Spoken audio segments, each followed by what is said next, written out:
Assalamualaikum warahmatullahi wabarakatuh. Perkenalkan, nama saya Akila Nuraini. Kali ini saya akan menjelaskan tentang Robert Budi Hartono, salah satu pengusaha terkaya di Indonesia, memiliki mindset yang kuat dan strategis dalam bentuk menjelaskan bisnisnya.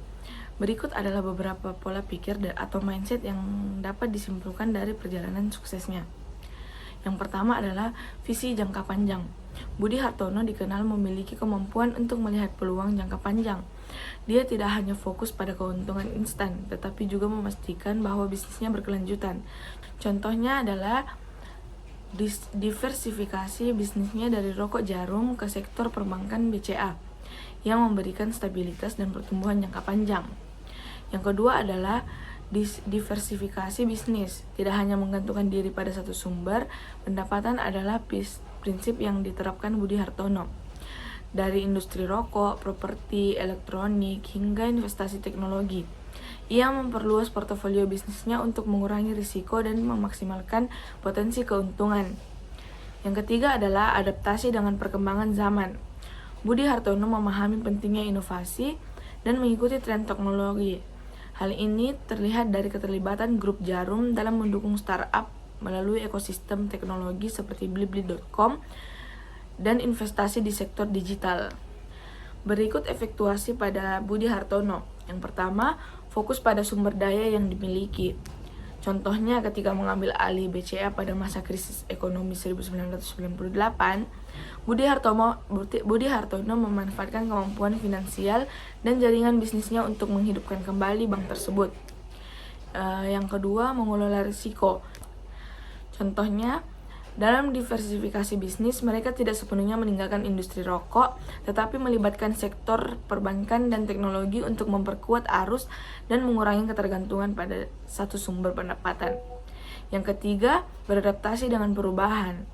Prinsip ini mengacu pada kemampuan untuk memanfaatkan situasi tidak terduga menjadi peluang.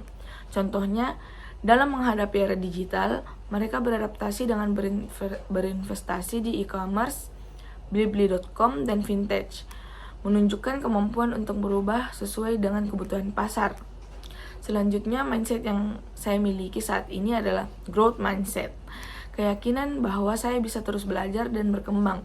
Saya melihat tantangan sebagai peluang untuk tumbuh dan tidak takut gagal, karena kegagalan dianggap sebagai pelajaran.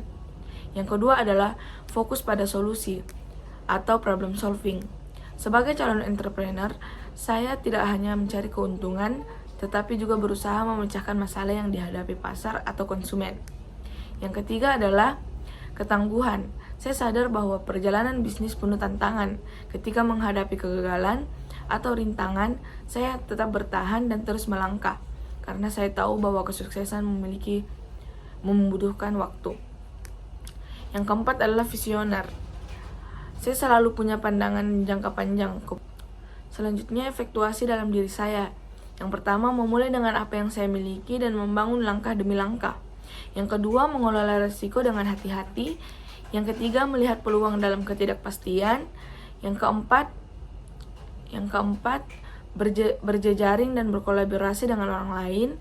Yang kelima, tetap fleksibel untuk beradaptasi dengan perubahan.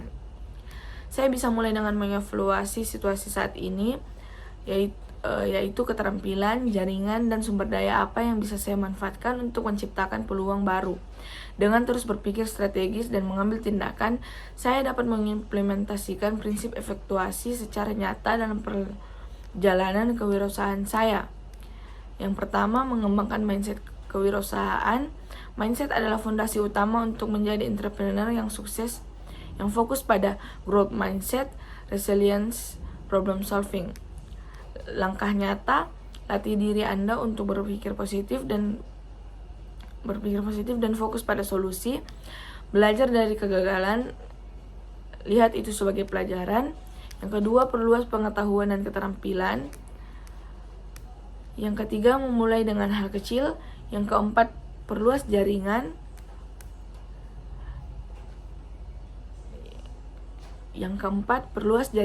Sekian dari saya, terima kasih.